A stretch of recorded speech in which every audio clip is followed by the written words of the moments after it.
So matapos nga pong malagay sa kontrobersiya ang PBA courtside reporter na si Apple David nang dahil sa pagkakaroon niya ng bagitong 18 anyos na kasintahan, ay nagsalita na din nga po ang kanyang boyfriend na player ng Letra na si Chad Gamad.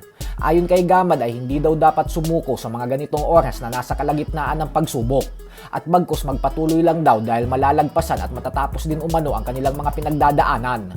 Habang si Apple David naman ay balik trabaho na ulit kahapon sa PBA semifinals. Samantala, inabangan nga po ng maraming Pinoy basketball fans ang pagbabalik ng dating San Miguel import na si Chris Macaulay sa PBA makalipas ang 7 taon. At sa pagkakataon na ito ay sa karibal ng SMB na TNT na siya naglalaro. Subalit sa kasamaang palad nga po ay hindi naging maganda ang kanyang pagbabalik dahil natalo sila sa kamay ng Meralco Bolt sa Game 4 ng PBA Commissioner's Cup Semifinals. Halata din na nangangapa pa ang dating NBA player dahil bagamat umiscore siya ng 24 puntos ay naging madumi ang kanyang field goal percentage. 31% lang po kasi siya on 7 of 22 shooting.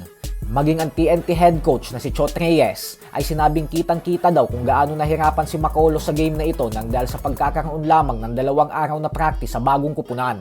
Pero naiintindihan naman ito ni Reyes, habang ang mga fans naman ng TNT ay naniniwala na babawi si C-Mac sa Game 5. Ayon naman kay C-Mac ay kilala niya na daw ang halos lahat ng players ng TNT, kaya alam niya na daw ang mga laro nito. Pero kailangan umano nilang mag-ensayo pa ng gusto at subukang kunin ng panalo bukas. Giit ni Macaulay na hindi niya pa umano iniisip sa ngayon ng finals kasi gusto niya daw munang trabahuhin ang bawat game at paisa-isang kunin ng panalo. Sa kabilang banda naman mga idol ay matapos nga pong matalo ng Hinebra sa Game 4 laban sa Rain or Shine Elasto Painters, ay inako naman ng head coach na si Tim Cone ang pagkatalo. Ayon sa kanya ay sa coaching daw ang naging problema sa game na ito at hindi dahil sa mga players, kaya gagawa umano sila ng adjustment.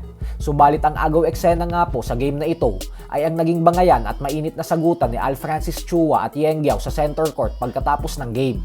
Ayon kay Chua ay sinigawan daw siya ni Yeng Guiao na huwag kausapin ng mga referee.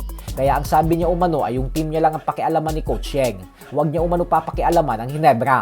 Lahat na lang daw kasi pinapakialaman ni Yeng Guiao. Kaya ang mensahe niya umano dito ay gawin niya lang ang trabaho niya at mag-coach lang. Habang si Yeng Guiao naman ay sinabi sa post-game presser na tinanong daw siya ni Chua kung ano ang problema niya sa kanya.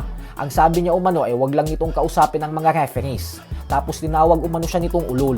Kaya nagkasagutan umano silang dalawa. Giit ni Coach Yeng na hindi daw kasi trabaho ng isang governor ang pakikipag-usap at magreklamo sa mga referees kasi nakaka-intimidate umano ito sa mga officials. Dapat daw mga players at coaches lang ang nakikipag-usap sa mga referees.